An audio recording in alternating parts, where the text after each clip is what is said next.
Sound setting. Good.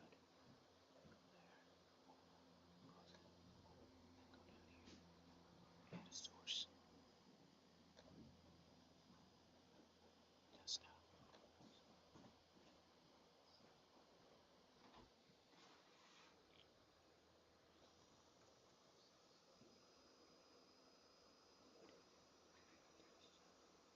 Let's go back.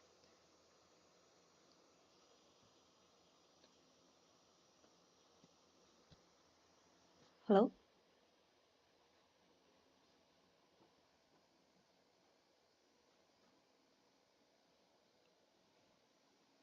All right, guys, we'll be starting in 2 minutes.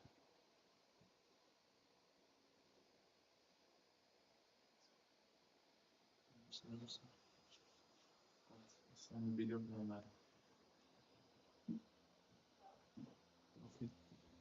feel like there's some delay.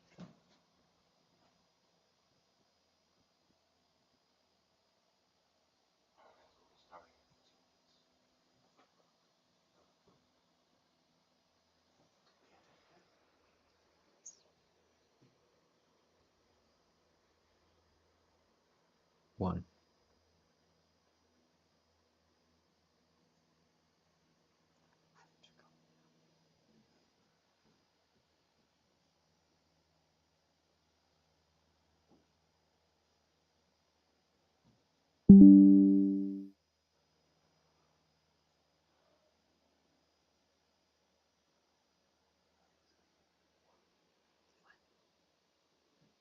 Here's the one.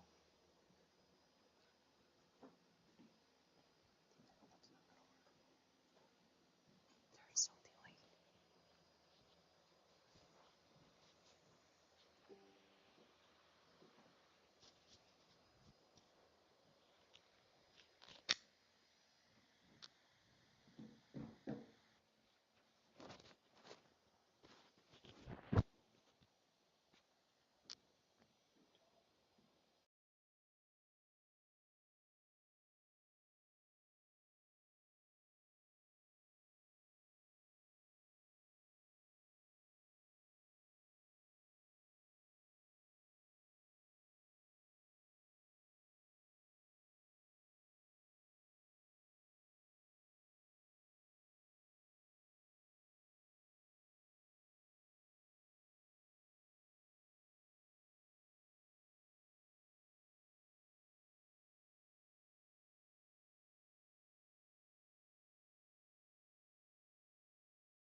Together, we forged ahead, striving to make Yarbo the best it can be.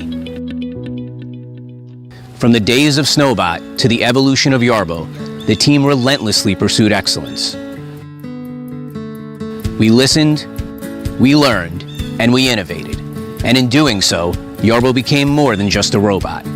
It became a symbol of empowerment, freedom, and limitless possibilities. Yarbo holds a special place in our hearts because it embodies the essence of our journey, our collective efforts, shared dreams, and unwavering commitment to making a difference. Witnessing our customers' joy and relief as they no longer have to endure the backbreaking labor of snow removal or yard maintenance fills us with a sense of purpose and fulfillment. Yarbo matters because it has transformed the way people experience their outdoor spaces, bringing ease and comfort to their lives. It is a reflection of our passion for innovation and our dedication to creating a difference in the lives of others. At Yarbo, we're more than just a team. We're a close-knit family bound by a common purpose. Together, we dare to dream big, push boundaries, and challenge the status quo. Embracing the spirit of continuous improvement, we are driven to create products that not only meet, but exceed expectations. So what fuels your inner power?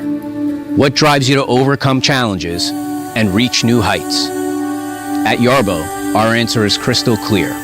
It's our passion for innovation, our dedication to pushing boundaries, and to make the impossible possible.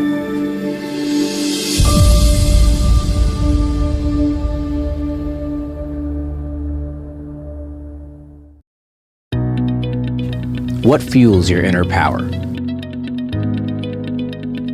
What gives you the strength to rise above during the most challenging moments in life? These questions strike a chord deep within the hearts of every Yarbo team member as we navigate the challenges and obstacles that come our way. Yarbo's journey started with a group of dreamers, united by a shared vision to revolutionize the outdoor experience. Witnessing the struggles, particularly among the elderly and disabled, as they faced the daunting task of snow removal, we were inspired by limitless possibilities of technology. Fueled by this inspiration, we embarked on a mission to create something truly valuable for society. The path was not always smooth. There were moments of doubts, setbacks, and challenges that tested our determination, but we never lost sight of our purpose. And so Snowbot, our first creation, took its initial steps into the world. Alongside us are pioneering beta testers who believed in our vision and saw its immense potential, even in its imperfect form. They understood the true value of Yarbo. Their invaluable feedback became the catalyst for our growth and constant improvement. Together, we forged ahead, striving to make Yarbo the best it can be. From the days of Snowbot to the evolution of Yarbo, the team relentlessly pursued excellence. We listened, we learned, and we innovated. And in doing so, Yarbo became more than just a robot. It became a symbol of empowerment, freedom, and limitless possibilities. Yarbo holds a special place in our hearts because it embodies the essence of our journey, our collective efforts, shared dreams, and unwavering commitment to making a difference. Witnessing our customers' joy and relief as they no longer have to endure the backbreaking labor of snow removal or yard maintenance fills us with a sense of purpose and fulfillment. Yarbo matters because it has transformed the way people experience their outdoor spaces, bringing ease and comfort to their lives. It is a reflection of our passion for innovation and our dedication to creating a difference in the lives of others. At Yarbo, we're more than just a team. We're a close-knit family bound by a common purpose. Together, we dare to dream big, push boundaries, and challenge the status quo. Embracing the spirit of continuous improvement, we are driven to create products that not only meet, but exceed expectations. So what fuels your inner power?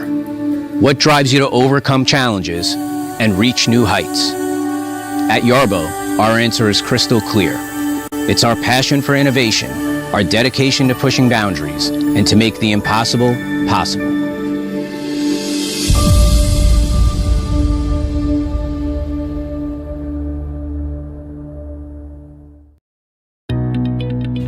What fuels your inner power?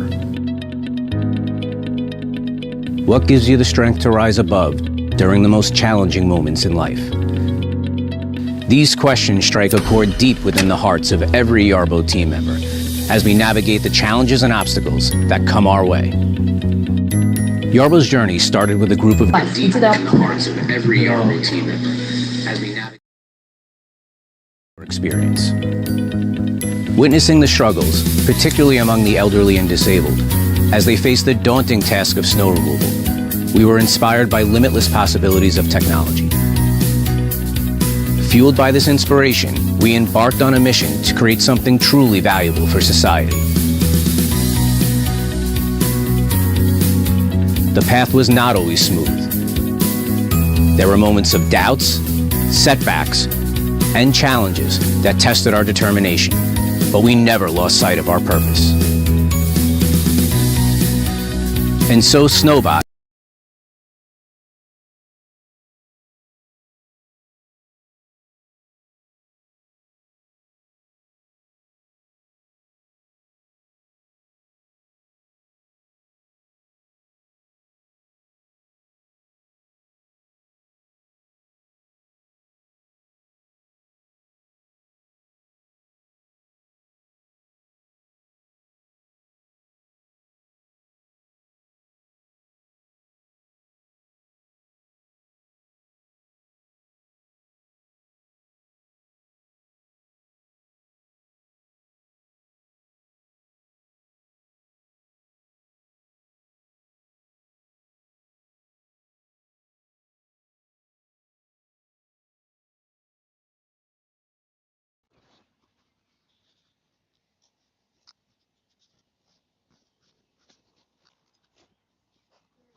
Yours is a little bit delayed. Actually, they are seeing the live. We can start it.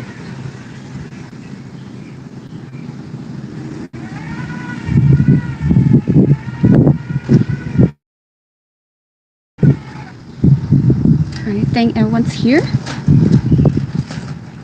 They can hear us. Yeah. Yeah, okay.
All right.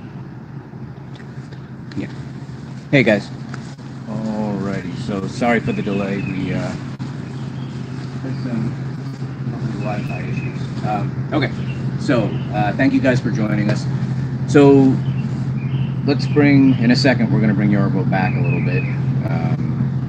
So Janice, when you get a second, if you could just bring Yarbo towards me. And thank you guys again for bearing with us. That took a little longer than expected to get started.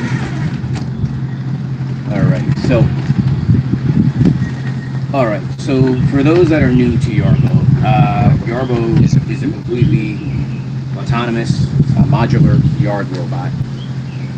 So everything that starts with Yarbo is centered around Yarbo's main core, or our we call it the Yarbo core. This is its main body.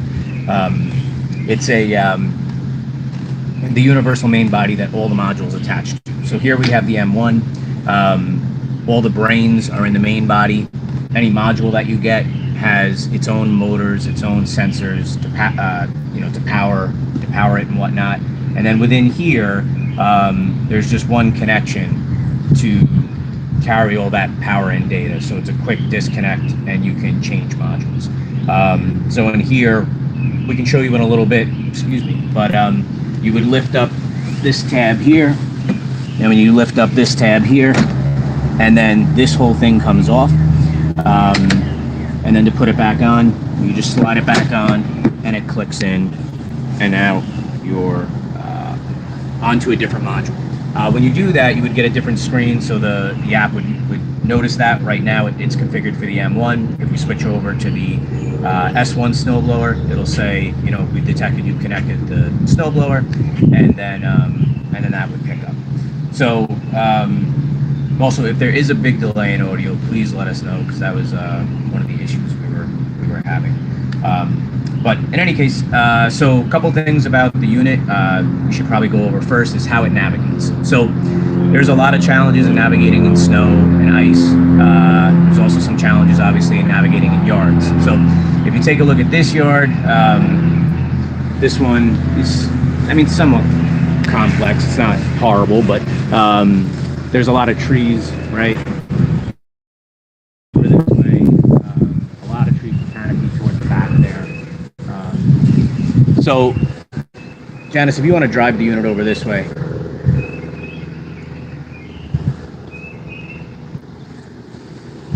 So, Yarbo mainly navigates by RTK GPS, which is pretty popular in the autonomous lawnmower industry. We have 2 antennas on Yarbo. Kathy, if you want to just swing over here. And... All right. So Yarbo has two RTK GPS antennas. Most competitors or other options in the industry use one antenna. And it's important when we use the angle that we're going at without having to drive a few feet first, which is really important when you're trying to locate yourself, whether you have an open line of sight to the sky or you don't. You always want to know which way you're pointing, because if you think you're pointing forward and you're not, and you have to drive 10 feet to find that out, that could be driving out of a boundary, that could be driving into a pool, could be a lot of things. So that's really the reasons for the two antennas. When we don't have GPS, or we have weak GPS, we fall back on the wheel odometry. So basically we're counting how many times the motors turn to tell where we are on the map, along with the IMU, which basically tells us like the angle that we're moving at. And then we also use the cameras. So all of our modules come from binocular cameras, and we use something called visual inertial odometry. And these are all fused together, by the way. So it's using your RTK antennas, your IMU, your wheel motors, how many revolutions they make, and then it's actually taking pictures, right? Say every 15 times a second of the scene, and it's comparing one to the next of what changed between image and image, and that's actually letting it locate itself as well. So visual inertial odometry combined with GPS, the IMU, and the wheel odometry is how we navigate under like really dense tree canopy, especially for extended periods of time. So that's really important. Actually, I just want to touch on something, because we had a gentleman by the name of Isaac who was asking us when VIO would be ready for the M1, and Isaac, I believe, is getting a 2023 unit in July, and it will be ready then. So that's pretty good. Okay, so that's the how it navigates, right? The other cool thing is that Yarbo is modular in the front and it's modular in the back. So anything, not anything you hook up into the front, because obviously you don't want to drag a lawnmower necessarily backwards, but the blower is compatible front and back. Our liquid spreader would be compatible in the back, so you could have the snow blower and then the liquid spreader in the back, or the lawnmower and the granular spreader. So that's really cool. And then there's also something that comes with the main body called tow mode, which we can get into. So some specs about the lawnmower itself, we can let it start running again. Yeah. All right, so some specs about the lawnmower itself. The cutting height goes from down to 1.2 inches and up to 4 inches. That's pretty good. We wanted to be able to do that because a lot of our customers, some of them obviously now might just get the lawnmower and the blower and the lawn accessories, but other customers live in northern areas, right, where it snows and they might have cool season grass. So they might want to keep their grass at a higher height. One of the reasons we went with a 4-inch cut height is that we didn't want people to have to choose between a low cut model and a high cut model. So if you look at a lot of the competitors, you have to choose between either a low cut, which might go up to like say 2.5 inches and then down, and then the high cut model, which would go up to 2. I believe I'm offer 4 now also. But if your circumstances change, then you need to buy a new unit, right? So if you change or move houses, plant a different grass type, then you would have to buy essentially a new version, right? If you now can only cut low or only cut high. So that's really important. So the cutting width is 21 inches. It's the biggest residential cutting depth in the industry on an autonomous lawnmower that just happens to be modular, so that's pretty cool. Other sensors I forgot to talk about. So one of them being the ultrasonic sensor on the side, and the other one being the bumper. So this bumper is really cool. If I sneak up on it and I tap Yarbo, the camera can't see me because I'm in its blind spot, right? But if I just tap it, when I say tap it, actually, I'm going to hide over here and literally, so it's not a mechanical bumper, and that's really important because if you have sprinkler heads that are left up, as long as they're high enough for this bumper to hit, it's going to stop and it won't demolish. It's a big machine, but it works really delicately. So that's really, really important as well. And then so we also use, so we're using vision, we're using our bumper, and detecting which area of the bumper we hit. And then we're using our ultrasonic sensors to navigate around obstacles and our 2 side cameras. So that's pretty cool. So there's also something cool we'll tell you about in a little bit, which is in addition to the back of the unit, which is pretty exciting. So so we're gonna let it go around here. The other thing we wanted to do with the front deck is make it slightly wider than the treads to be able to get as close to obstacles as possible and to minimize the trimming. So this also has 2 ports, one on the side here. Actually, can we pause it for 1 second, Janice? So we have 2 ports, one on each side here. So although Yarbo is modular, we the M1 be somewhat modular, right, in itself, where you can basically attach what we call accessories. So we have the edger and trimmer coming out in 2025, and we have 2 ports, one on the left and one on the right. So you'll be able to attach 2 accessories. Could be, let's say, so the edger and trimmer are obviously on the official roadmap, but we will have a broadcast spreader. But the cool part about autonomy, excuse me, is that it's really designed to micromanage problems, right? So you're micro-mulching the lawn. In this case, you're going out and cutting it, every day, every other day, at least 2 times a week, and you're taking like a few millimeters off the lawn. So it has benefits of refertilizing the lawn, not building up thatch. It's really good if you have allergies, keeps the insects away from the lawn because you're constantly running it over.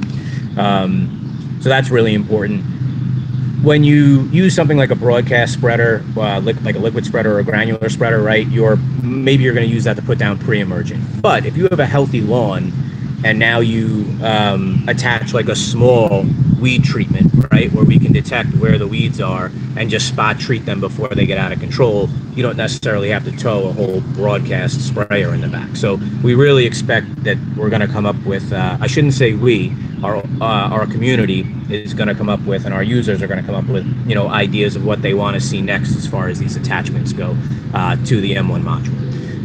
The other thing is the rain sensor. So there's a rain sensor up here. We are using weather-connected data for rain, and we'll also use this as well. You can choose which one you want to use. It depends on your area. And the other thing is, finally, we will have weather detection also for the S1 snowblower, as well as, I don't have a release date on it yet, but being able to detect snow with the cameras and the height of the snow. So we're working on training data.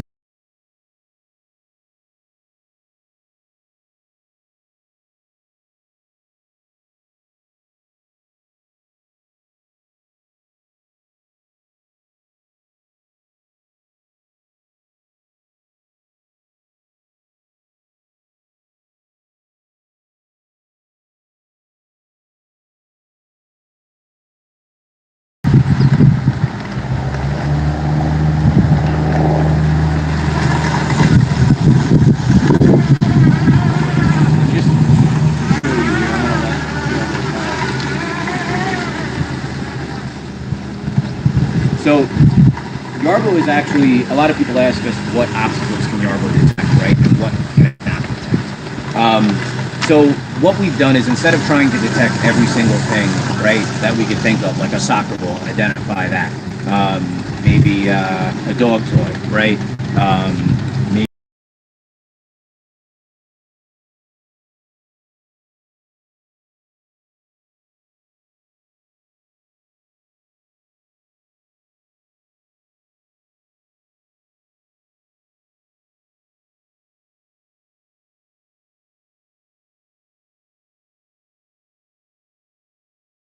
anything that doesn't belong in that scene, right?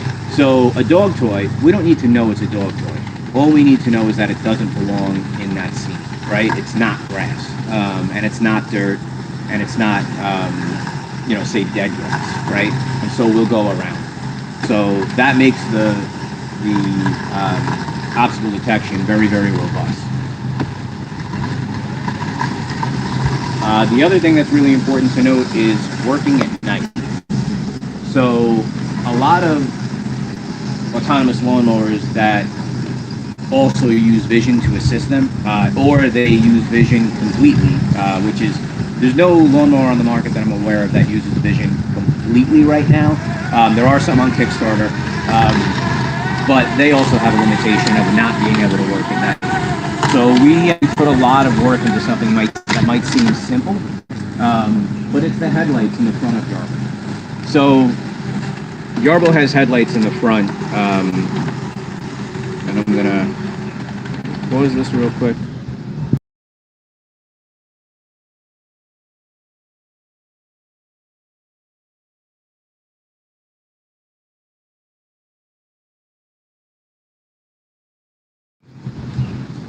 So, all right. So these headlights are really, really important. They take a lot of tuning the right light because if the headlights are too bright, they blow out the scene and they create almost like hot spots on the scene, or when I say the scene, what Yarbo sees, and they won't work.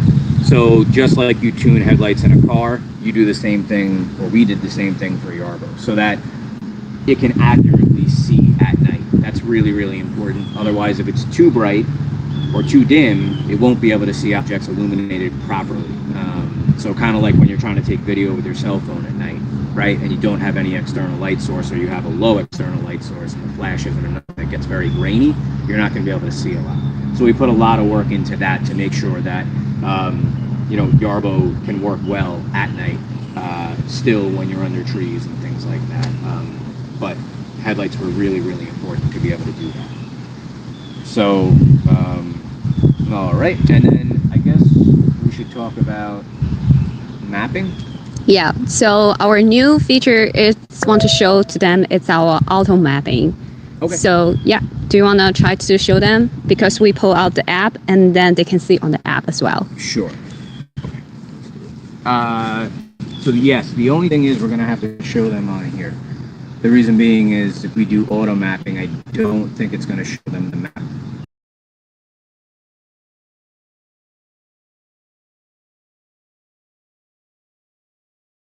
Sure.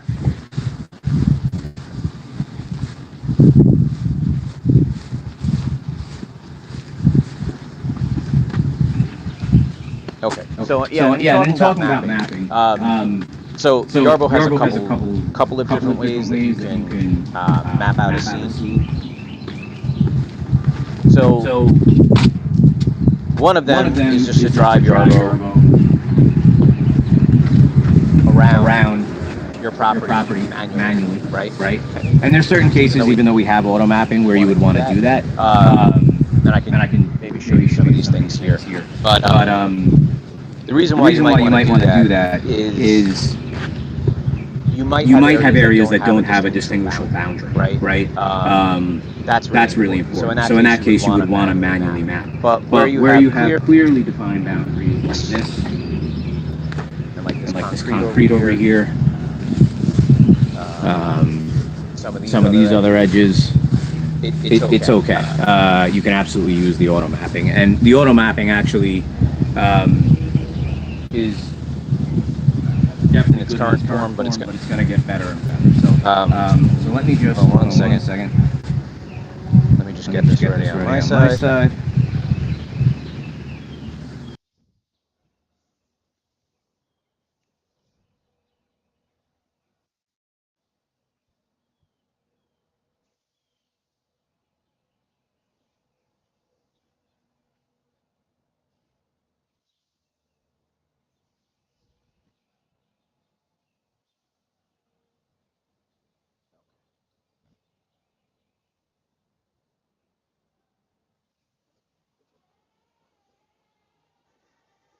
Okay, so the first thing is right now, when you use the auto mapping feature, you want to align the right side of Yarbo with whatever it is you're trying to um,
gonna start to find, hopefully this works.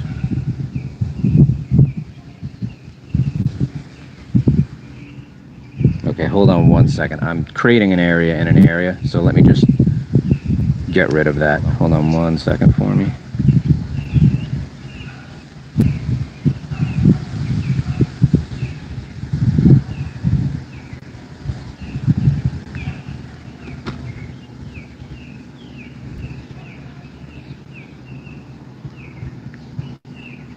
Okay. Alright, so what I did was I just wiped out all the previous mapping that we did. So we're not making an area in an area.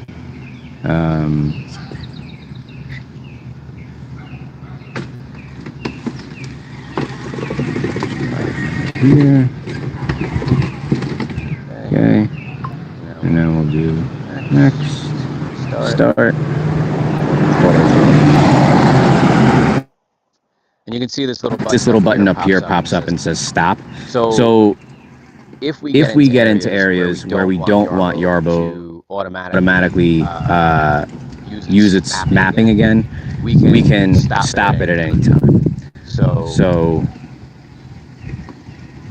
yeah, we can follow Yarbo now. So Yarbo's doing this now. We're not doing anything. And it's basically gonna drive around the yard. And you can see it's backing up to make like small turns, right? And it's not doing any zero turns. To worry about damaging the grass. That's the other thing I actually have to mention.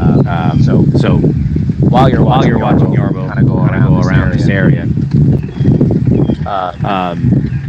As you guys can see, like we are actually under the trees. You guys can see that. Yes. We do like at the same thing. Yeah, and one really cool part of this is the way it just navigated between this tree And the other. right, and this little like weird chain movement thing. Yep.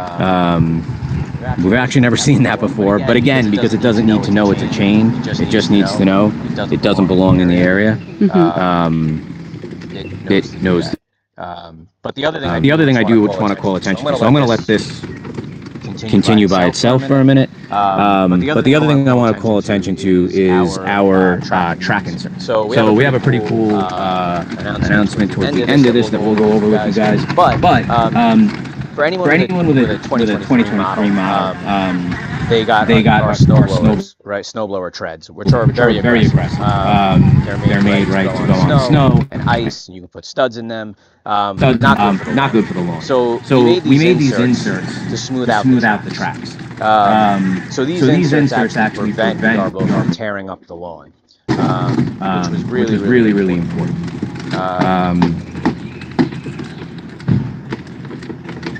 So basically that makes it so that Yarbo damages the lawn. The other thing is you can see it doesn't make any zero turns. So the snowblower is a different algorithm. It will absolutely make zero turns like tank turns. But the lawnmower specifically won't. So this is actually a good example where I would want to stop the auto draw. And the reason I want to stop the auto draw is because I'm right in between two areas. And for me, I would much rather take over. And you're going to hear that sound. It's totally fine. But I'm going to actually back this up a little bit. And then... Okay, you know what? I'm not going to do that. There we go. Okay. So I'm going to drive Yarbo this way. That's actually the concrete here. And I'm going to drive Yarbo around this way. So that he'll cut that edge. And you can see here he's still following the map from where I left off. If we come this way, let's say I want to start him again, right? I want him to take over again. So I'll just click back into the auto draw. And you can see here, like at times he's going wider, let's say, than we would like, right? So we're absolutely optimizing that to get as close to obstacles, as close to the edge as he possibly can. And really, Yarbo, because it has the ultrasonic sensors and everything else, we really can get very, very close to the edge, and kind of closer than what you are seeing. So we'll kind of follow him around here for a minute.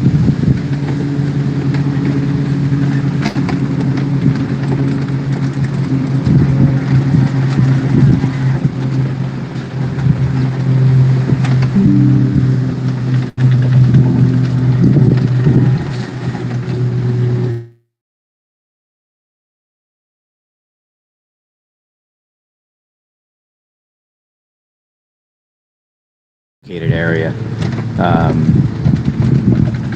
The other reason that we move slow like this is because we want the most precise movements. And as we train Yarbo to get closer and closer to the edge, we want more reaction time, right?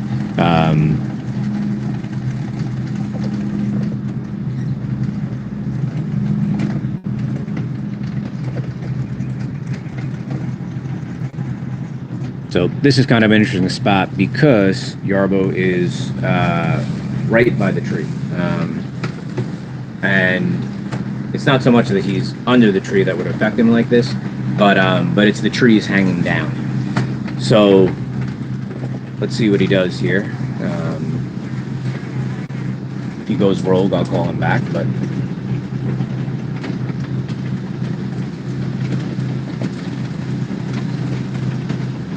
so for me personally, I would be okay with what he's doing right now because I would rather him cut like essentially right to the edge.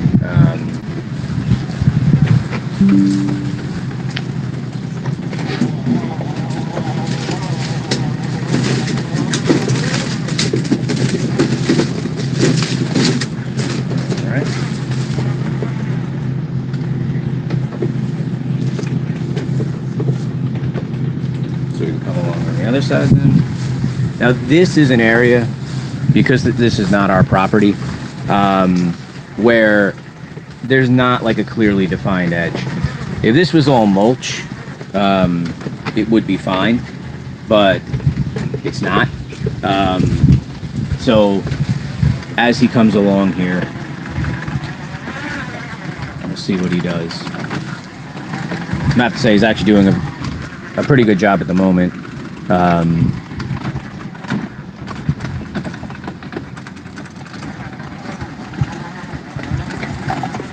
The other thing I do want to say is, Yarbo is extremely durable. So, the 2024 version actually has adjustable antennas, so we can have shorter antennas. Oh, let me pause for 1 second. So, he's going off to the side here because really, if this was maintained, you wouldn't have grass over here, right? And you wouldn't have a moss buildup over here. This would all be like mulch, right? But if you have grass over there and you're okay with him cutting it, then it's fine. So you can let him do that, and like I said, he'll get as close to things as absolutely possible. But really, this boundary would be off a little bit. The nice part about Yarbo is even if you have drop-offs, it's not going to affect Yarbo.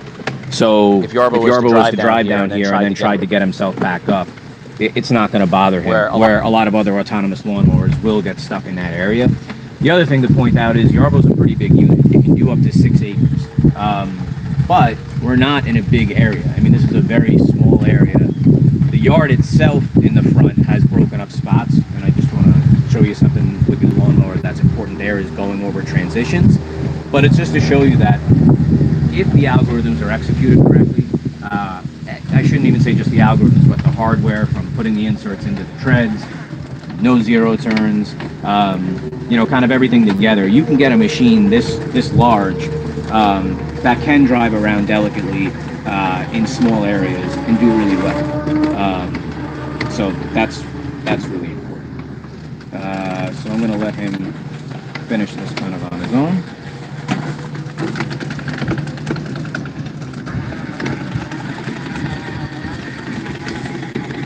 There are some reflections. Oh, I'm really sorry. See. Yeah, yep, sorry about that. It's better. So you guys can see it's closing by itself. Yeah, and go towards the front of him there. Yeah. So this this is, again, a good area where there's there's all-wheel all-wheel drive, right? mowers that won't get stuck in things like this. But this is like a bit of a sinkhole. Are super, super durable and really good at going over things. So anyway, in this case, it just finished the map. So it did that on its own. So we'll click next. Now it's asking us, do we want to do a parallel cut? Or do we want to do a spiral mode? And we can do a spiral, which like a ring pattern. We'll do parallel. If we wanted to create no-go zones, we could do that. Is the focus? Okay. Yeah, Okay. it's We better. could do a no-go zone if we wanted to do more areas. So this is one area. Over there could be area 2. Over there could be area 3. Can they see? Sorry. Yeah. So this is an area, that's an area, and over there is an area. So in this case, we'll just say, okay, we're done. And then we have options as well. So we can go in and we can configure the overlap between each pass. We can configure the type of turn it uses. We recommend a 3-point turn, but if you have like zoysia or like a very durable grass, you could do a U-turn. The mowing height, the route angle. So let's say that I didn't want it to go the way it's going now. Let's say I wanted to flip it by 90 degrees. I could tell it to flip by 90 degrees. And now it's going to go sideways. And if I wanted to maybe take it one step further, I could go back in and I could say, do a second pass and do that at 0. Okay. And now you can see it'll do more of like a checkerboard pattern, and it'll go over the lawn twice. Alrighty. And then pathways basically connect one area to the next, or from a docking station to the next. Cool part is you can set the speed of the pathway, you can set cutting height, whether to turn the blades on or off when it's going over that area. So an example of that, actually, let me just do one other thing before I get back to the pathway, is dead end. So a dead end you would use if you had an area like the apron of a sidewalk, right? Where it's the width of Yarbo, but there's no room to turn around. And Yarbo will drive in to the area, say again, the apron around a sidewalk, that little strip that out, and then go back in. So it's really good for very, very narrow areas where we don't have room to turn. So talking about durability, I do want to show you guys some common things where they stop people from getting lawnmowers. Into me.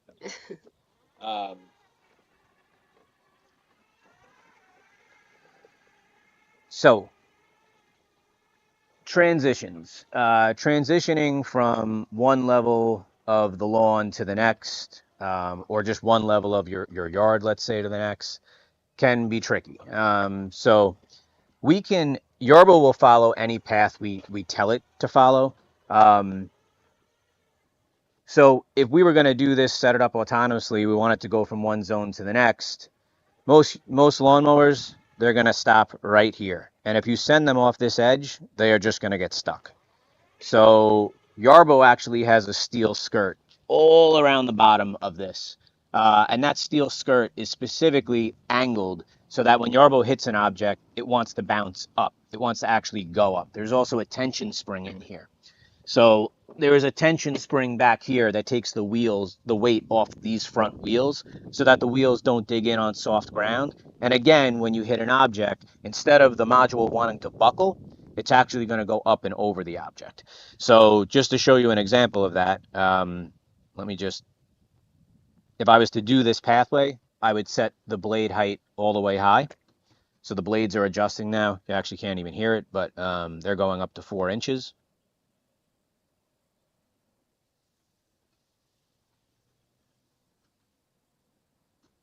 Okay, and now I'm going to just drive Yarbo across here. So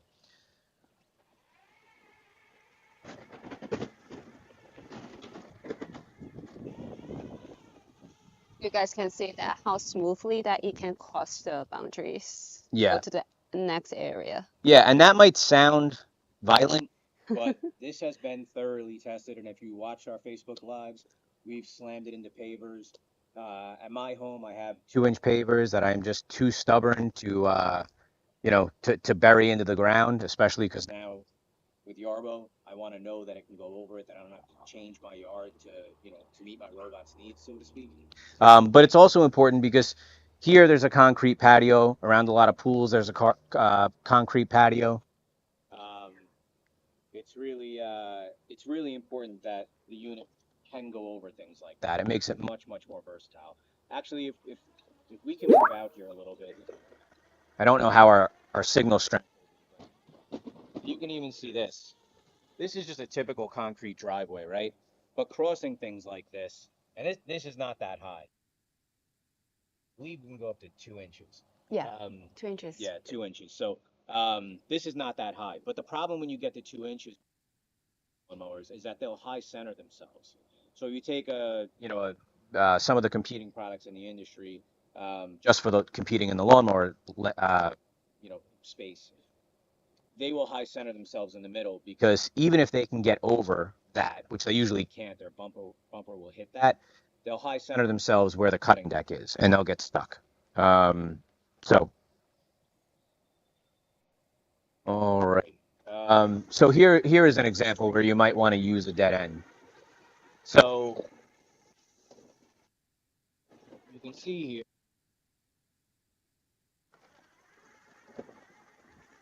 This strip of lawn, Yarbo does not have enough room to turn around. But it doesn't need to turn around, and it will know that. So you could make a pathway, say, on the sidewalk to bring you here if you wanted. And then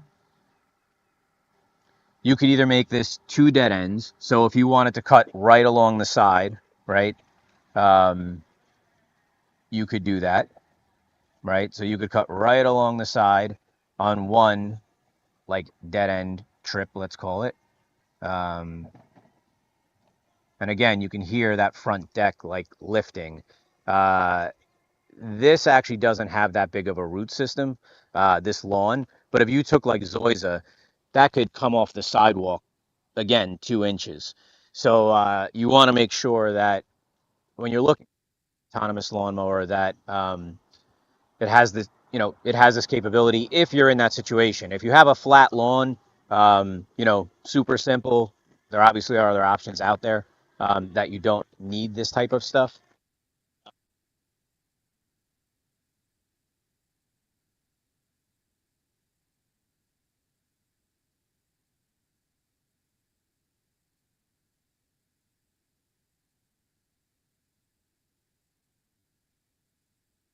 A lot of autonomous lawnmowers in the industry use very thin wheels or narrow wheels, and the get very close.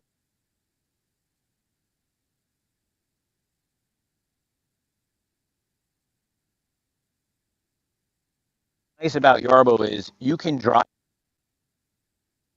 the tread off the end. I wouldn't recommend that, but you could. So if you map this, so something more like this.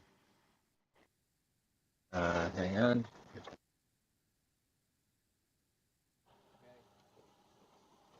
on. Something more like this. And this was actually raised, butted up against a curb, like a 6-inch curb. You can actually ride Yarbo on the curb, and you're not going to, which is really important. At my house, I have a 2-foot retaining wall around the front property, and all the other lawnmowers we've tested, and we tested a bunch, if you push that margin so you don't have to trim, then they will fall off the edge or get themselves stuck on one end of the wheels off the edge. So that's a really other that a lot of people don't necessarily consider. Um,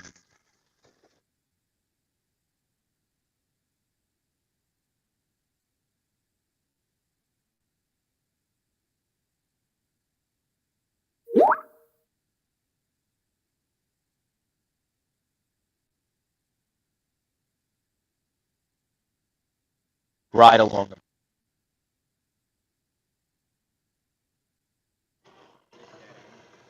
I would just drive along here so I don't have to trim here. And then I would probably take the blower and send the blower out so it could blow the grass back onto the lawn. To give you an example.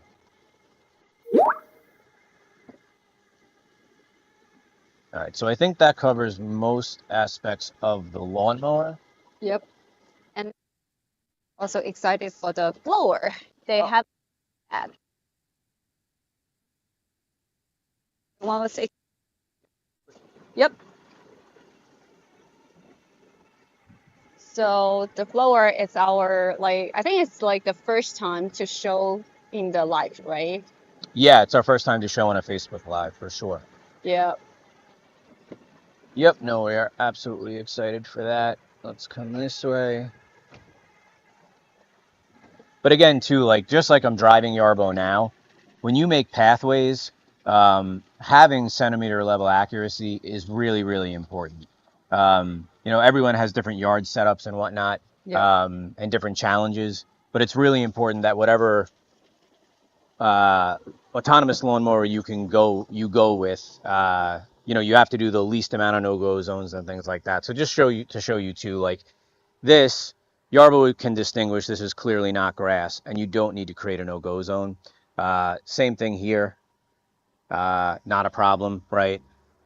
These bushes over here, not a problem. So this stuff, when you draw the perimeter, it's not going to be allowed to go over there no matter what, because that's the perimeter, right? That's the boundary.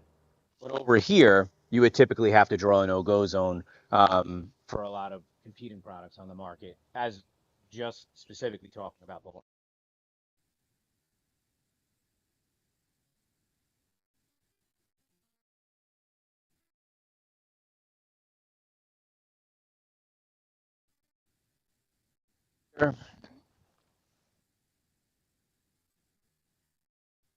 clearly defined mulch. So if you were using that auto draw, I'm sorry, it would get up to the edge here without a problem. If you leave it unmaintained and it gets filled in with grass, then that's a problem. But we see a percentage of what grass we see, and that's how we define the edge. So spotty weeds and things like that won't throw it off, which is nice.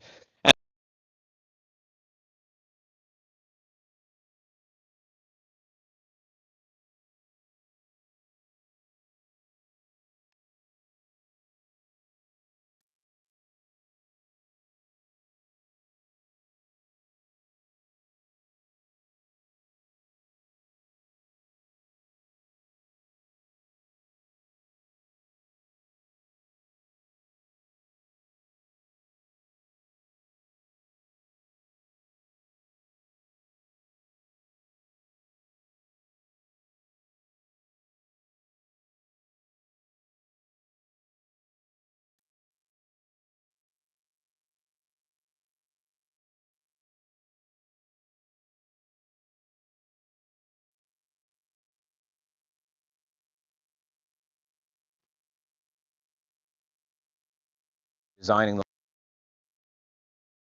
I used to be a dealer for another lawnmower brand, and one of the things that we really ran into was, and this was with wired lawnmowers, there was so much customization that needed to be done uh, to get the unit to work for your yard, and we really wanted to try and limit that. Autonomous lawnmowers, you're still going to have to create a no-go zone for little things here and there, like we just pointed out, but for the most part, we want to make the process as easy as possible and use the technology and the algorithms to really work for you instead of you having to kind of babysit the machine all the time and whatnot. So, all right, so this is our blow. Seen it? You guys can see that it's a little bit different, but it's not just little, but a huge different than we showed it like a year ago. Yeah, for sure. So this is mounted to the front. I do want to clear up some confusion, and I apologize for the miscommunication, but I think in one of the forums, maybe Reddit, someone had mentioned that one of our staff had accidentally said that, or stated that, the blower cannot be attached to the back of Yarbo. The blower can be attached to the back of Yarbo, so that's really important. So if you want to have the lawnmower on the front and the blower on the back, so you can mow the lawn and then blow off, say, the sidewalk like we were just talking about. You can absolutely do that. So so I just want to clear that up. Yeah, so Um, it's can, not can't. So yeah, you can do the front and the back. yes. Okay, so again, like our other units, we have binocular cameras in the front. And again, just to reiterate, that uses vision the same way our eyes do. So it takes a picture of the scene, and then it compares the distance from the left camera to the right camera, and that's how it knows where an object is. Um, so headlights, again, it might seem trivial or like, just something that's done for decoration to make it look cool, but the headlights are critical. And then again, this soft touch bumper also. The outlet is here on the side for where it's intaking air through here. It's blowing it out over here. We will have different nozzles. This is actually just one of our early nozzles. It's actually going through a bunch of wind testing now. So we will have all different types of nozzles and whatnot. Um, so that's really important. And again, it's all the same. So it's just the two latches to take this off and go on and switch modules. So the other thing I just want to make sure that it's out of the way is that this unit is also being optimized for sound.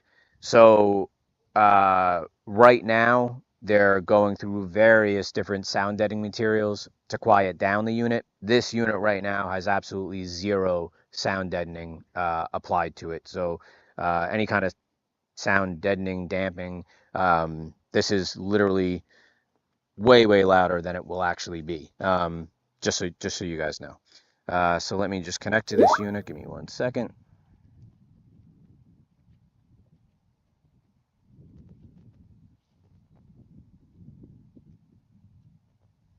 Which would help if we turned it on. Hi, nice to meet you.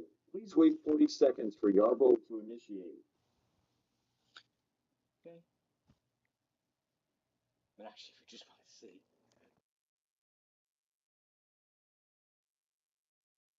By themselves.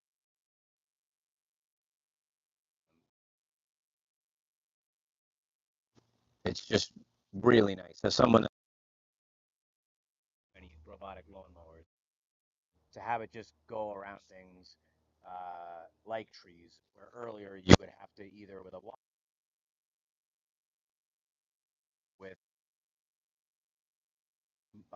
mowers on the market, and some may see trees.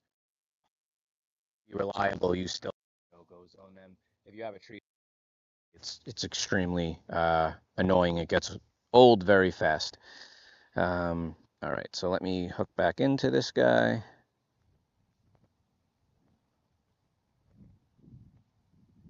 Okay.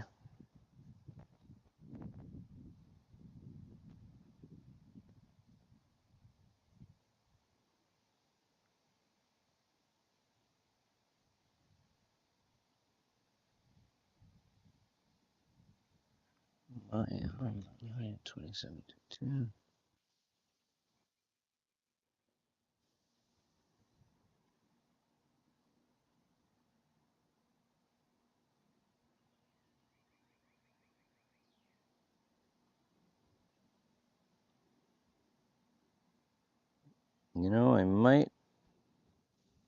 I think we have to change the battery in this guy.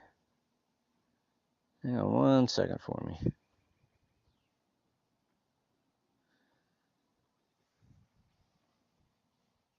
While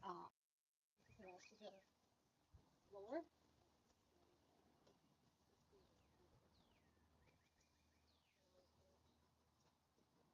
you definitely see the trees.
All right, so you know what we're gonna do? I updated the firmware on this machine this morning, and I think I maybe messed it up. All right, so guys, bear with us for 1 second. We are going to do the questions and answers, and I'm just gonna have somebody look at this machine real fast for us to get it going. Kathy, if you want to start just getting the questions and answers, and Yeah, sure. I'll be right with you.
I'm connected to this unit over a hotspot and over its hotspot, and my phone was just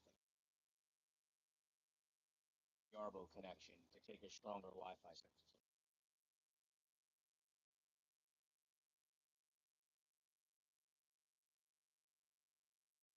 signal. Can just let's like get close to the house because like just in case Yeah, I was just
just start recording.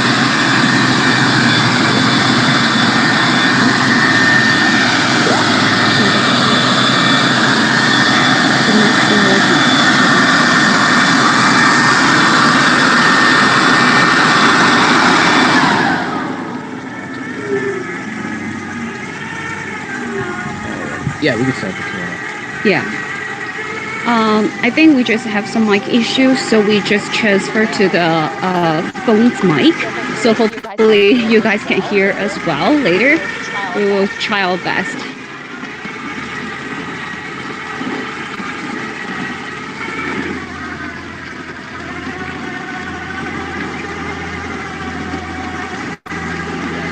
Yeah, I wish we had some more leaves to show you guys. But that's just an example. I mean, even again, if you were to cut a lawn down like we're doing now by like an inch with a robotic lawnmower, it's going to leave some thatch. So just blowing the thatch away is something that's convenient. The other thing we want to work on is actually using the side camera to be able to see the distance that the leaves were blown, to line ourselves up for the next pass, so that we know how much power to give the blower and how close we need to get to the leaves to blow them like in a controlled manner in the next pass. So here, in this way, obviously, any blower can do this, but it's just an example that if this was attached to the back, have to blow all of these clippings and whatnot.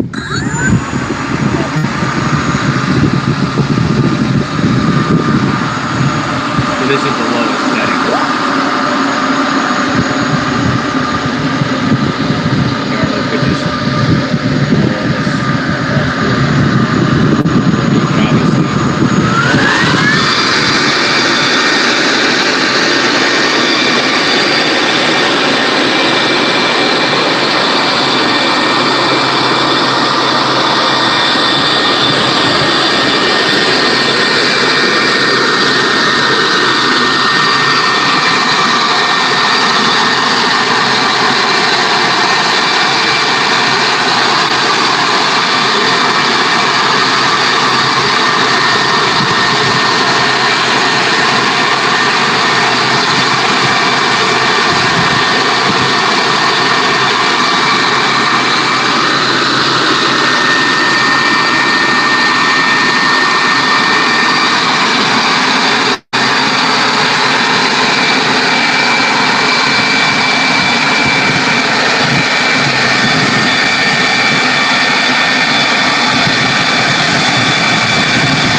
it's funny because you don't realize how much junk gets caught in the edge, all this thatch and whatnot. But this actually now has a clean edge, and the sidewalk, it blew a bunch of dirt off it. So, and obviously, if you wanted to go over it 2 or 3 times, you could do that too, because it's a robot. You don't have to be out there doing it.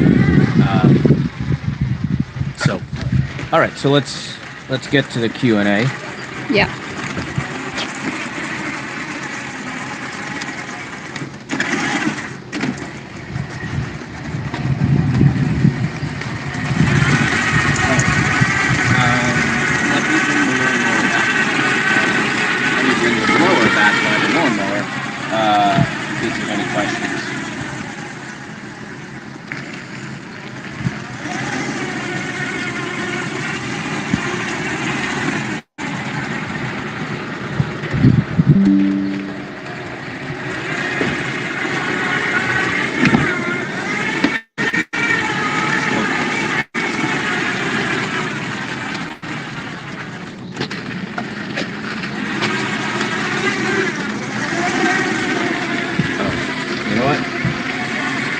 this module off just so that we can show them.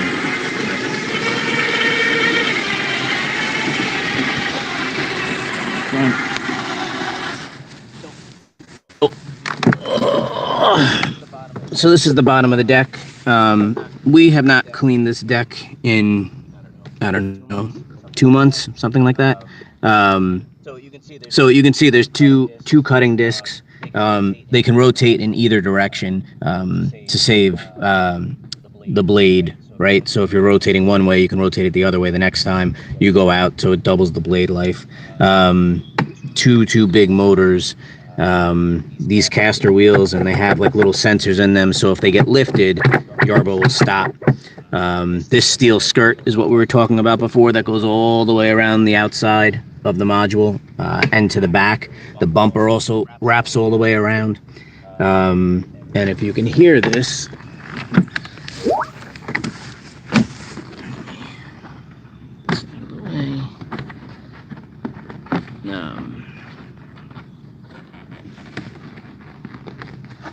okay. This is that tension spring. So that's taking a lot of the weight off of the actual module. So that tension spring is constantly pulling on the front. And then this module can articulate left, right. I can't really do it now because it's heavy. Actually here. So let's do this too. So if we wanted to, let me put this little rubber guard back on we pulled off. Okay. If we wanted to put this on, we would just bring this over here, plug it in, and this handle, you can just take the wheels of Yarbo and just wheel Yarbo back on here. And then you're going to lock in these pins and give it a push. Well, actually, give it a lift. And that's it. And so now that module is hooked up. If we wanted to, the snowblower works the same way, right? So, 2 pull tabs and a connector. Yep, they're the same. Yep. Also the leaf blower, they're the same. Yep. All right, so let's jump into the Q&A. Yep. All right.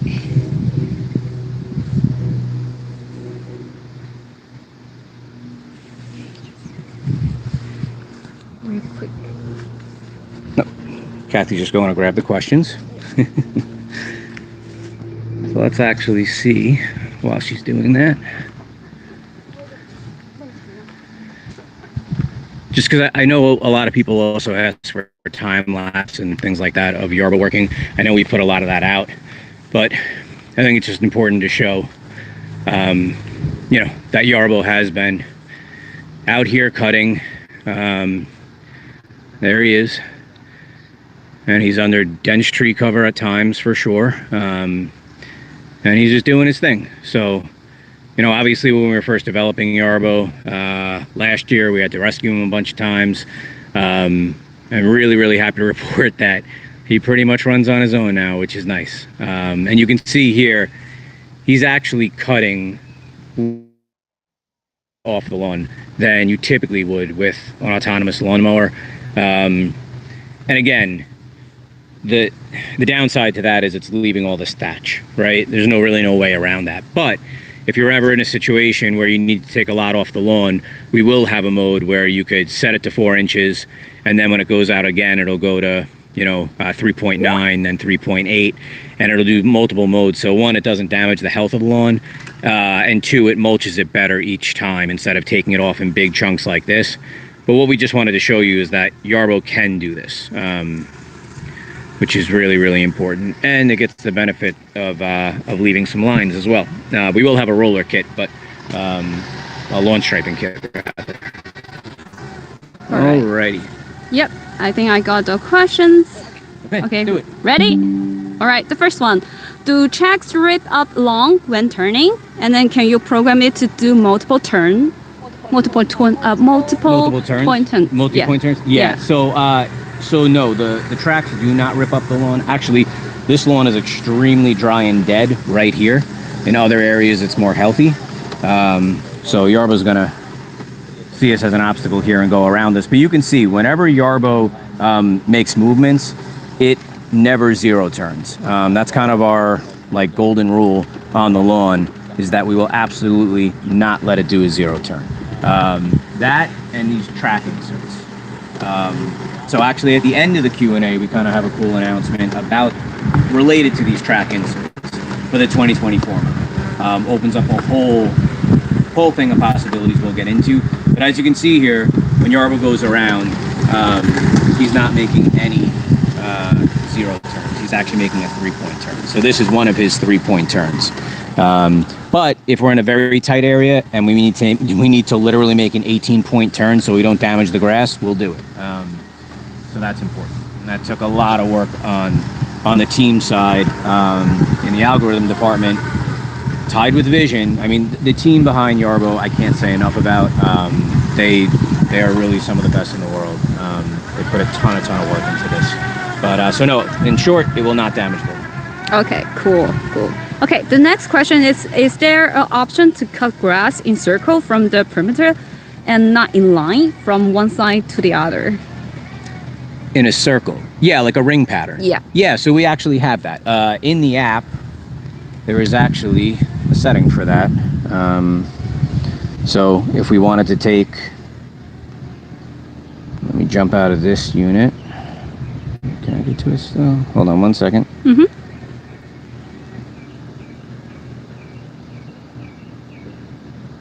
Do you remember what unit this is? I think it's 2727. 2672? Yeah. So yeah, in short, we call it a ring pattern. And the ring pattern does exactly that. So, okay, so for this, so now it just prompted me and said, okay, the unit that you're using changed. Now it changed from a snowblower, which we had hooked up before, to the lawnmower. Let me just, sorry, my phone is bouncing off different Wi-Fi signals. Okay, so if we were to go in here and pause this, well, actually, let me see if we can pause it. I'm not sure if we can do it from the pause side, but yeah, my battery's dying on my phone.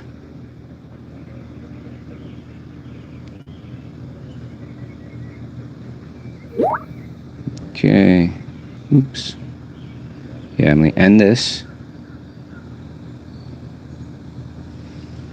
And I'll just go into the map, and I'll go into modify, and let's say that this area, this area which Yarbo is in right now, we want to change. So first of all, to the multi-point turn question, there's 3-point turn and U-turn as the two like specific turns, except when you're in spiral, when you're in ring pattern mode, like you're talking about.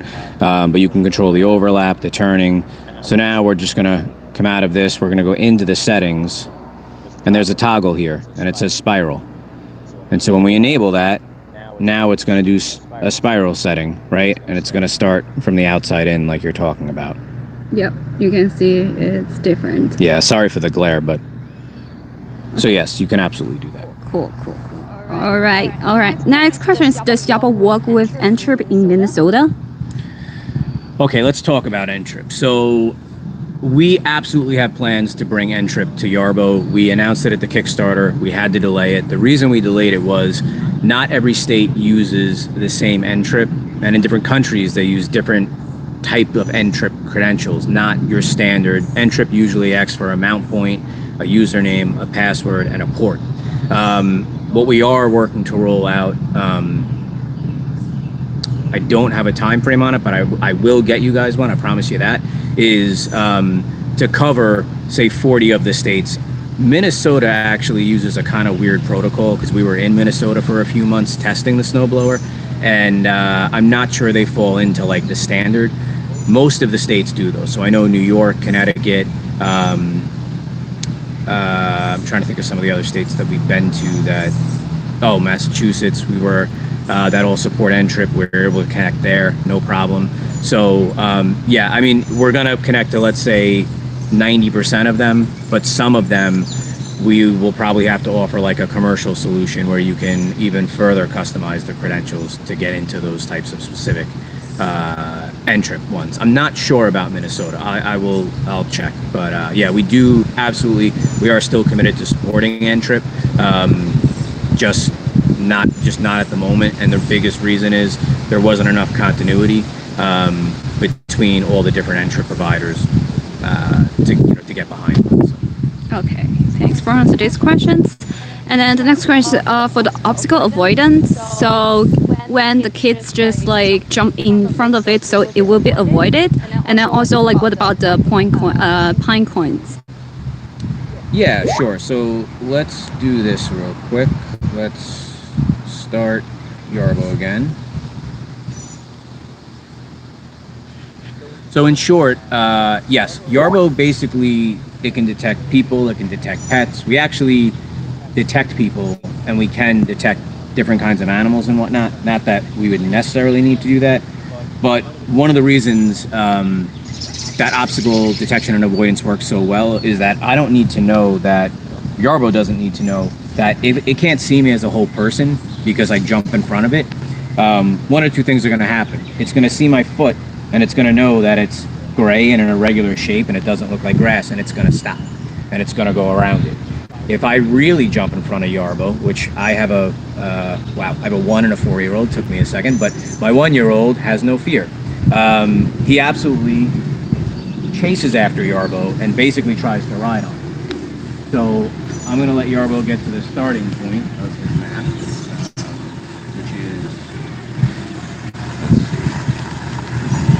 which is a little ways away. Okay, I'm going to let him get to his starting point, and then we'll show you that. But pine cones should not be an issue, but if you're trying to cut your lawn at, say, 1.2 inches, if you're going to cut your lawn at 1.2 inches, the 2024 version of the front of the cutting deck will have a floating cutting deck.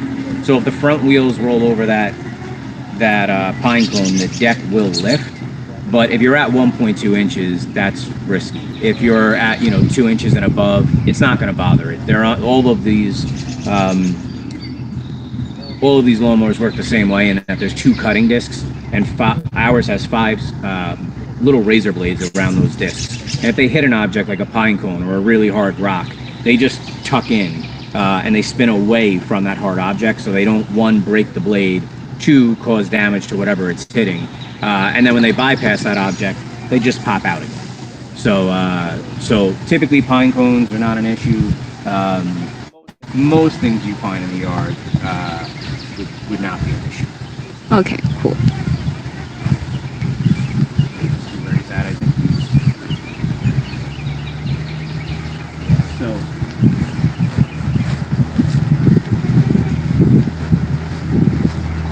if I do something that my son might do, right? And I come over to Yarbo and I throw my foot in front of it, and now I'm in its blind spot, right? Yarbo's just going to stop and it's going to go around. Super, super important, because some competitors rely completely on vision, and you really can't do that because over here, Yarbo can't see my camera. Yarbo's camera can't see my hand, right? But the bumper absolutely can. The ultrasonic sensor absolutely can. So that's why it was important to really go with an integrated suite of sensors, because there's not a one-size-fits-all. They have to work together and really have a comprehensive coverage. And then the other thing is, like I said, I have a 1-year-old. He's a daredevil. We are absolutely going to have settings that, if it detects a person, it can just pause. And when that person leaves the frame, it can continue on. Right now, we have it where it goes around everything. But everyone has different comfort levels. For me, if it was my 4-year-old out in the yard, no problem. He's very cautious about everything in life. He would never jump in front of the Yarbo. He'd run from it. But my 1-year-old is just different. So same thing with like our animals. We have 2 dogs. One afraid of its own shadow. The other one will not move for anything. He's in his golden years. So we definitely want to have different options for people to make them, feel comfortable. But we have some of the best obstacle detection and avoidance out there, because you have to detect it. That's a challenge, but then you have to go around it. So, and you can see here too, I mean, there are sticks here, this stuff. There is bigger sticks like this. I mean, there's just some stuff scattered in the yard, I guess, from the wind and whatnot. The Yarbo does not have an issue going over it. So Cool. Cool. Okay, another question is about the port. I think Sarah was asking. So for those, are those port mechanical connection only, or it also has some electric connections? The ports Yeah. on the lawnmower? Yeah, I think so. Yeah, so the ports on the lawnmower actually carry power and data.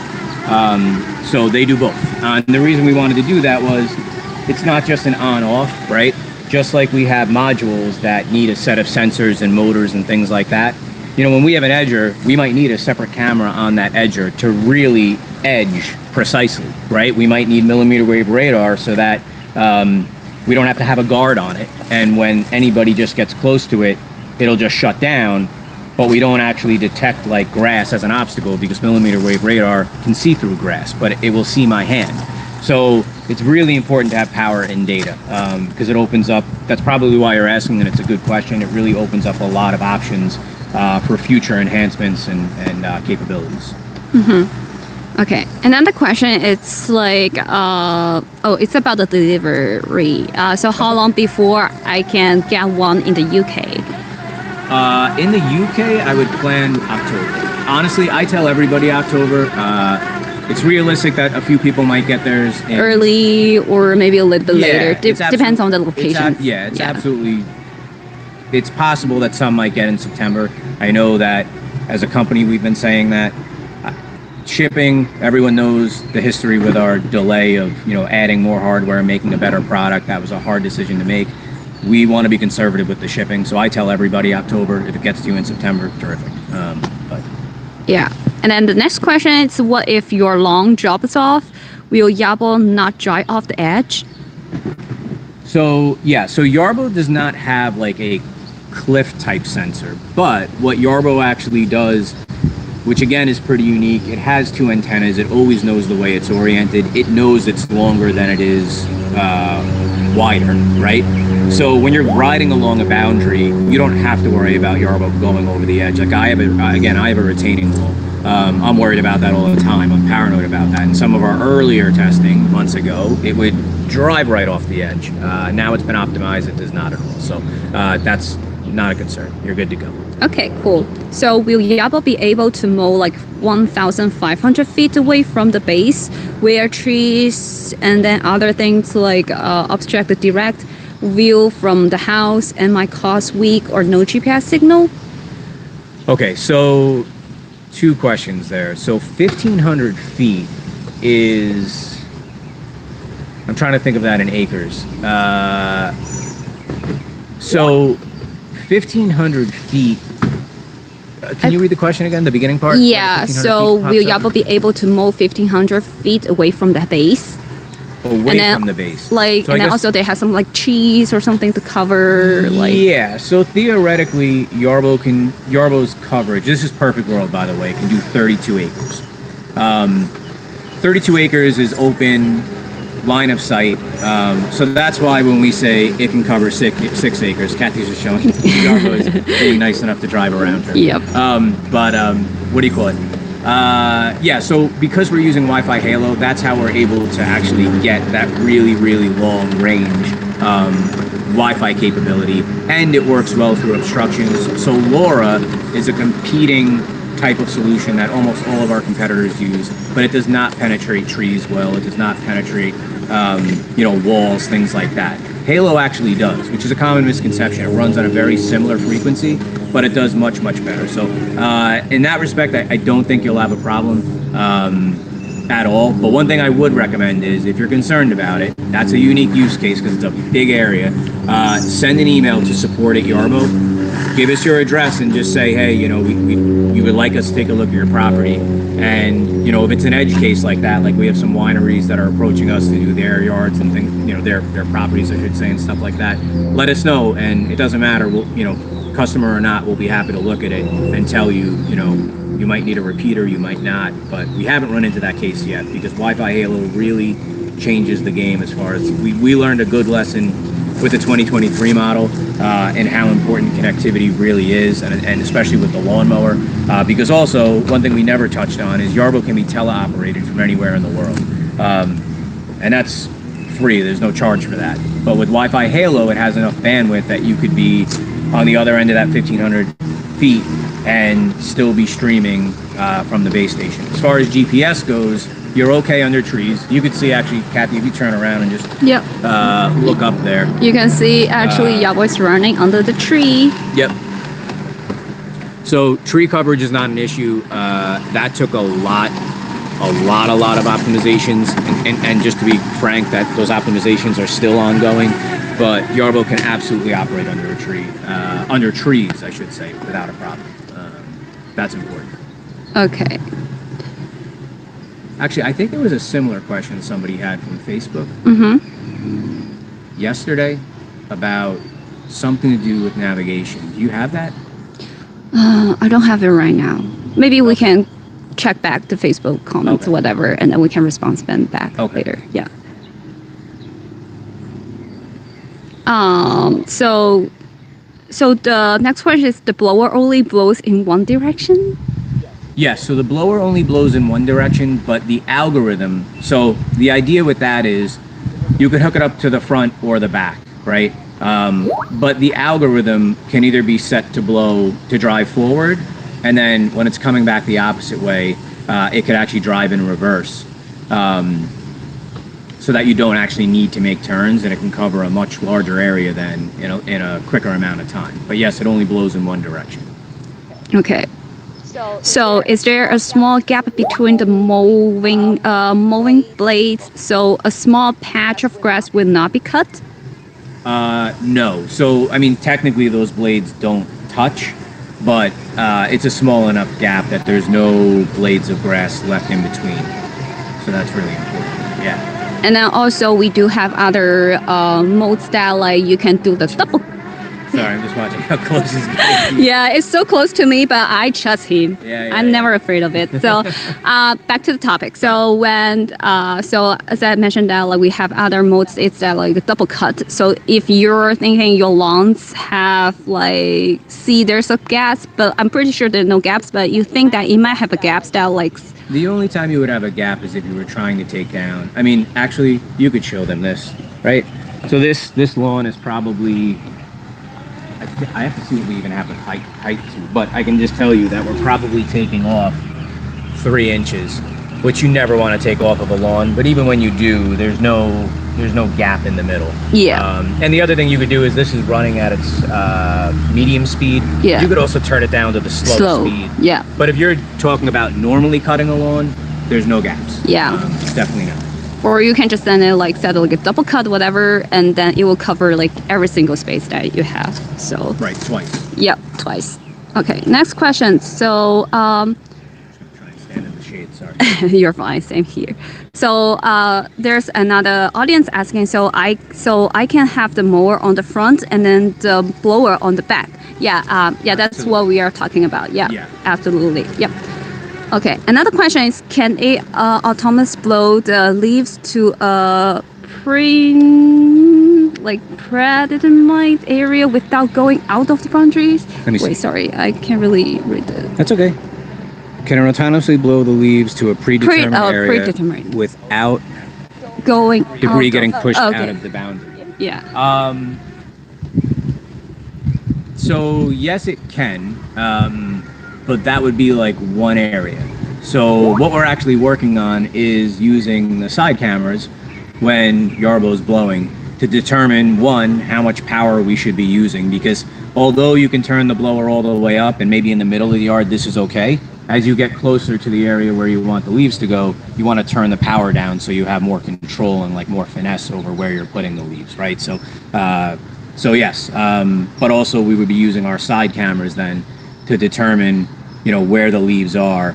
And yeah, we can absolutely set in the algorithm where it'll automatically turn down the power, so we don't blow it over. Now, I will say this, if it's a windy day, you're at the mercy of that, right? So, but you wouldn't blow with a handheld leaf blower or a push behind leaf blower on a windy day.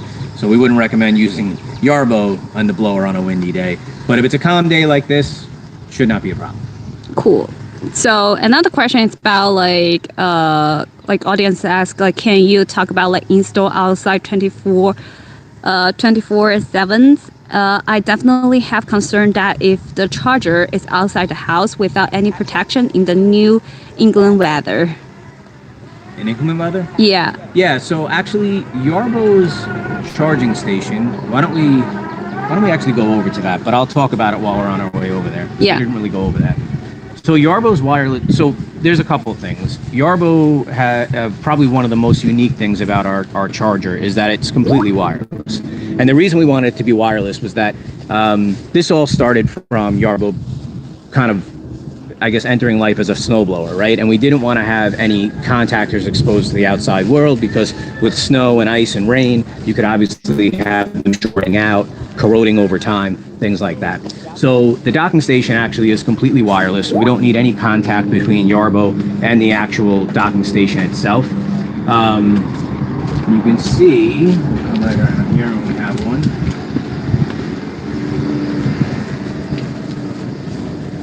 So, this is it. Now so a couple things. It's completely encased, it's waterproof, it's very durable. So in the winter time when Yarbo drives on here, it's gonna drive forward, snow blow off the actual charging pad with its snowblower, then back up, zero turn, and back onto the charging station, and then get ready to go out again to clear the snow as it falls. But this is extremely durable. This is completely sealed. It's waterproof, so there should be no issues there. You know, if you're worried about like this fading over time as far as the paint from being out in the sun, you could either ceramic coat it. In the summertime, people have talked about building their own shelters. You can do that, but in the wintertime, that becomes a challenge because you don't want anything blocking the GPS signal when snow can build up on it, because a buildup of snow can block the GPS signal. So we've had a lot of requests for garages. We may come out with one someday, but if we do that, it has to account for melting snow off of it as well. So, but other than that, there's no issue with leaving this out there at all. Cool. All right.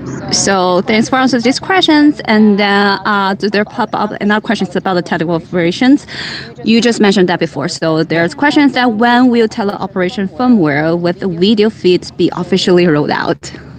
So when will it be officially rolled out? Yeah. Definitely by October. Mm-hmm. So when you get your Yarbo, it will absolutely be there. Actually, the teleoperation is already in a couple of our product pioneers' hands. Correct. They use it in this winter with a snowblower before. Yeah, they have used it in this winter for sure. What we're concentrating right now on, to be quite frank, is that they can, you can teleoperate it, but you can also monitor it while it's working. So it's a lot of resources on the computer, on the actual system that's making Yarbo run, the computer, the engine of it. So we just want to make sure there's no conflicts there, and that's optimized. That's also, but it's very close. All right. About the Halo. So can the Halo also be used as Wi-Fi access point for the data or voice, for like phone, etc., something like that? I'm not quite sure what he means by that, but I will say this. So when you do teleoperation, right, or we have patrol mode, right, and we have our smart cover on Yarbo, if Yarbo detects a person, right, and notifies you, and now you want to say something to that person and you're, I don't know, in another country away, right, you could send any kind of data over Halo. So you could play a recording to them, right? You could click a microphone on the app and actually tell them, hey, get off my property, and it will transmit. Halo is a transmit. If you're technical, it's about 15 megabit up, 15 megabit down. So plenty of transfer speed for video. It's really perfect for our use case because we about max out the bandwidth. But yeah, so voice data, it's just like, think of it as just Wi-Fi, but much lower bandwidth than your home Wi-Fi, but much greater coverage. Cool. Okay. So another question is about the connection and Wi-Fi issues. So does the stationary antenna needs to be in line of the sign to the core? I have a metal building on my property, and is that going to be an issue? No. So that's something that's extremely important. So the reason we went with Halo is because, first of all, Yarbo never required line of sight from the base station to the rover. If you're using LoRa, a lot of times it would, depending on how powerful your antenna was from the base station. But Wi-Fi Halo is specifically good at penetrating metal, wood, even concrete. Now, if you have that metal building at the very edges of the, I mean, again, you're talking 26-acre coverage in a perfect world. We're talking a maximum coverage because we're limited by our battery of 6 acres. You should not have a problem. Yep. And then about the pattern cut issues. So not the issue, but the question. So can I set up for a pattern cut, north-south for one cut, then the east-west for the next to develop the diamond pattern in the long? Yeah, absolutely. So right now, we're going to make this easier. But right now, you can actually completely control the angle down to the degrees of the first cut and the second cut. So if you wanted to do like 30 degrees or 45 degrees on the first cut, or 30 degrees on the first cut, 60 degrees on the next cut, or 90 degrees, something like that, to create your diamond pattern, you absolutely can. We do that all the time. Yep. Okay. So because the time issues, we are going to answer the last questions, and then this question actually is the one that we actually want to mention in the later, and then we want to show the video about the checks. So would it be easier to have 2 sets of checks to make transitions to summer or winter easier to prevent winter studs from wearing down in the summer? So one set with the studs for winter, and then the second set for the summer with the insert for long. Yeah. So good question. Yeah, great question. So yeah, we'll bring that video up in 1 minute. I will say this: in the 2023 version, the solution is it works really well. You see it working now, but having the ability to quickly swap treads opens up a myriad of options in the future, right? So we could have soft treads for the winter, which we really want, because soft treads grip just like the soft tread tire compound, right, would on a snow tire. The Caterpillar type treads that are more rigid that are on the unit now, you could have if maybe you were towing things around on dirt or going in sand and things like that. And if you were working on the grass, and even like golf course type grass, you could put on extremely smooth tracks, even smoother than what we have on now with our inserts, but you can do it in 4 minutes or less. Actually, I think we've done it in 3 minutes or less. So actually, we want to show you that. Can we bring up that video? Yeah, let me see. I think we'll probably just end of this video. We just say goodbye, and then we can show the video, the 3 minutes video, play on the laptop. Okay. Yeah, I think they're still like downloaded because we just like shoot the video in our R&D team, and then they send it to us. So we are just got it, and then we want to share to you guys. Yeah. So the whole again, let's walk back to a machine. Yeah.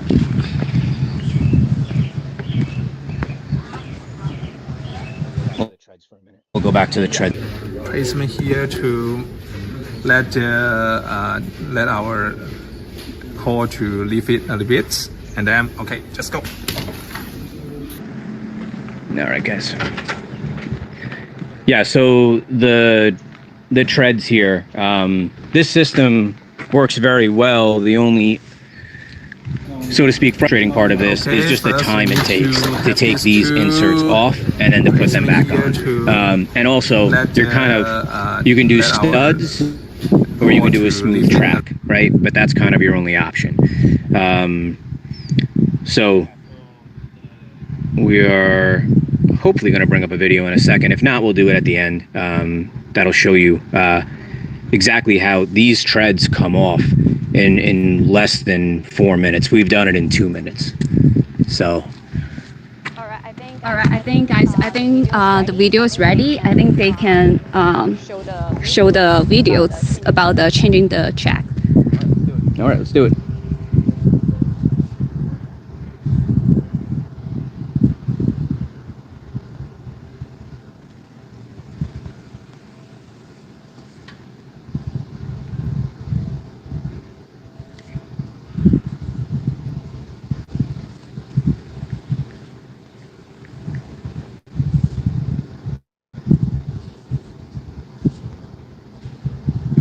All right, let's do it.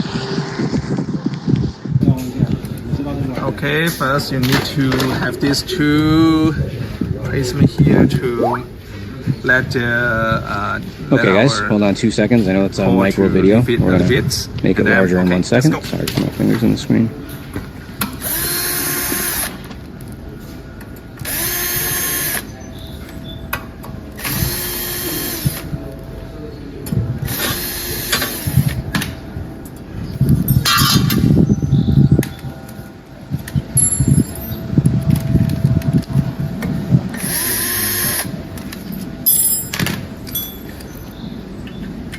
Bear with us 2 seconds. If we can't get the video up now, we'll do it right after that. Oh, that looks better.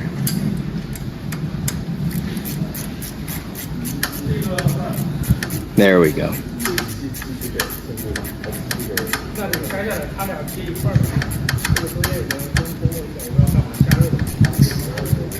So this whole video is about 4 minutes. A couple seconds is just explaining it. So my audio might be delayed, but hopefully it's not, so you can see him taking off the 4 wheels there, the 4 screws there for the cover.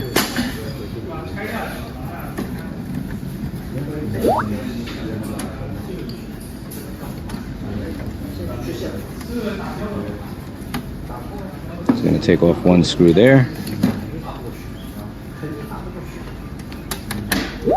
And then he's just going to turn a ratchet, which is actually loosening the whole mechanism. Okay, then so that's loosening the cogwheels so that the actual tread and we will show you how to put the checks back on. Okay, go.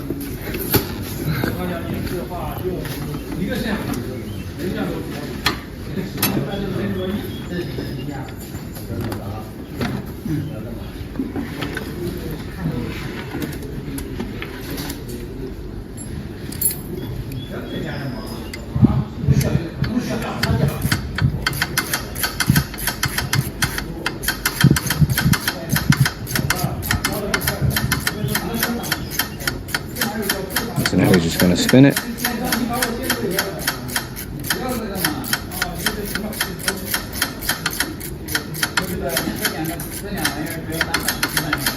And that's it.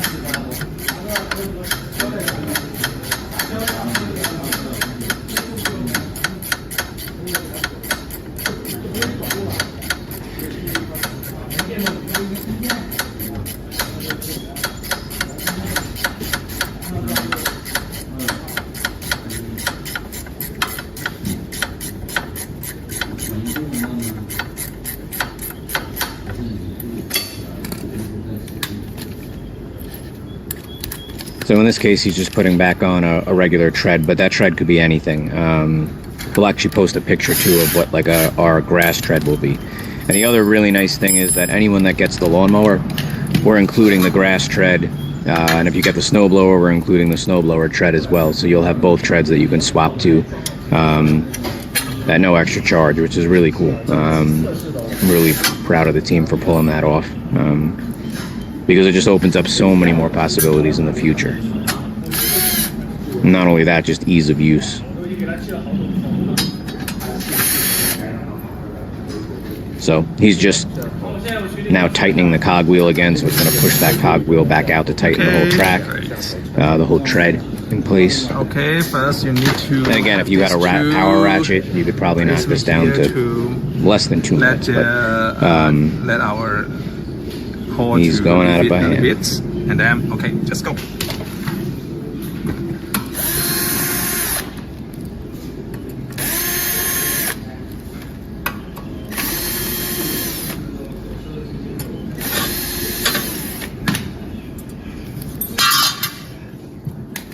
Yeah, I'll just put that other screw in. And so for all intents and purposes, at this point, it's done. He's just going to put that cover back on. So the 4 little screws that hold that cover on, and that's the whole process.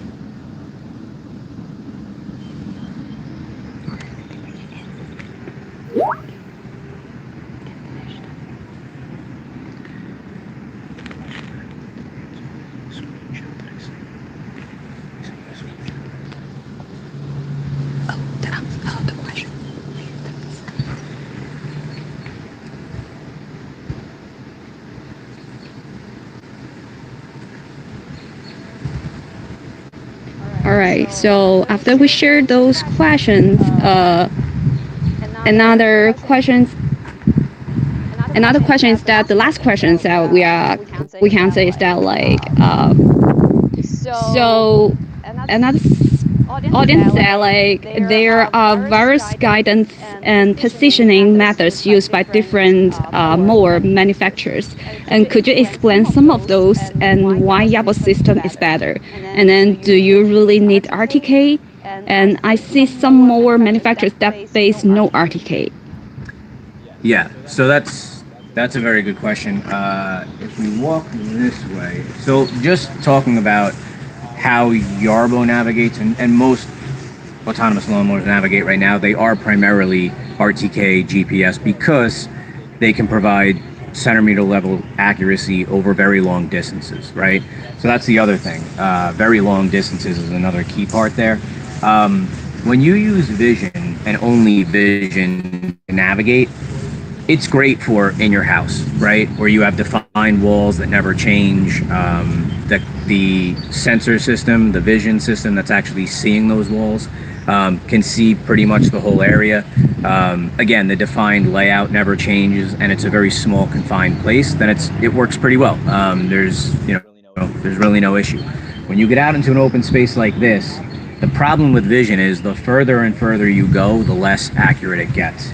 And if you're trying to take this scene, for example, if you're trying to base your path a straight line, right, all the way forward on just vision, you're doing it by what you see in the scene. So first of all, the reason a lot of them don't work at night that only use vision is because they can't see at night. And they can't get it, even if they can see, they can't get enough detail to see the entire space to keep their map accurate.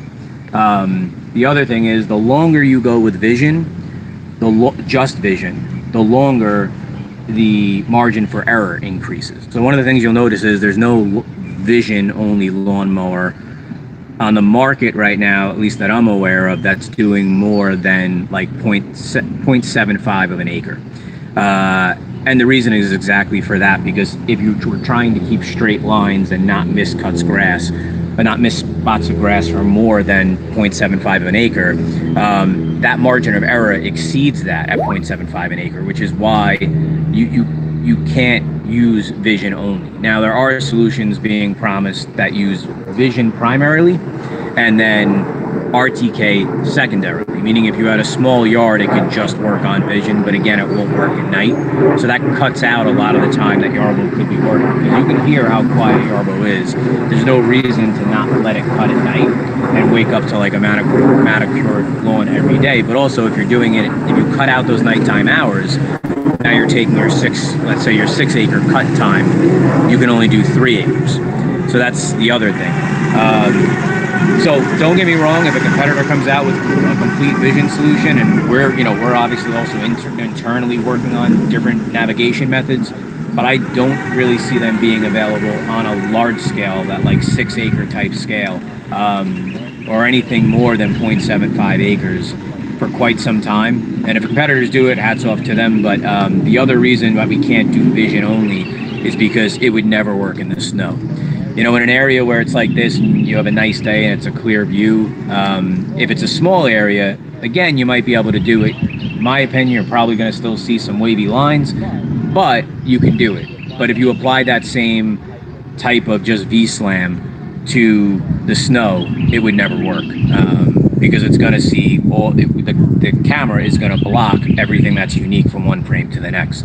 The reason we went with RTK is because it starts off with centimeter level accuracy, and everything is based off of that. That's like its true north. So when or its North Star, right? So when we lose GPS, we're starting from centimeter level accuracy, and then we're using all our other sensors to be able to maintain accuracy over very long distances, and still be super accurate. So it's really important. That's one thing I would say if you're looking at a lawnmower that does vision only. Again, if you have a small yard and you only need to cut it during the daytime, that may work. But the other thing is you really want to like read the fine print, because if you have to cut at night, and you're going anything over, like my comfort level would be maybe 1/4 of an acre. I would definitely be concerned. That's why you don't see it more in the industry. It's just not there yet. Technology will get there. I don't doubt that at all, but it's just not there yet. So that's the main reason we use RTK, to use the vision as opposed to just vision alone. So. All right. Thank you, Ken. Thank you, Yarbo, and then thank you all our workers, our friends in the house to helping us doing this live stream. Yes. Cameras and audio issues fixed. Yep. And then, all right. Thank you guys. If you guys have other questions, please feel free to leave the comments or send us the question in the Facebook group, and also like go to the support at yarbo.com, and then we will respond to you back. Cool. All right. Bye. Have a good day.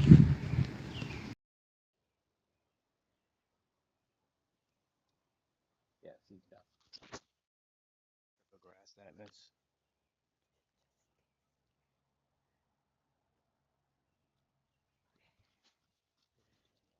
I don't know if this.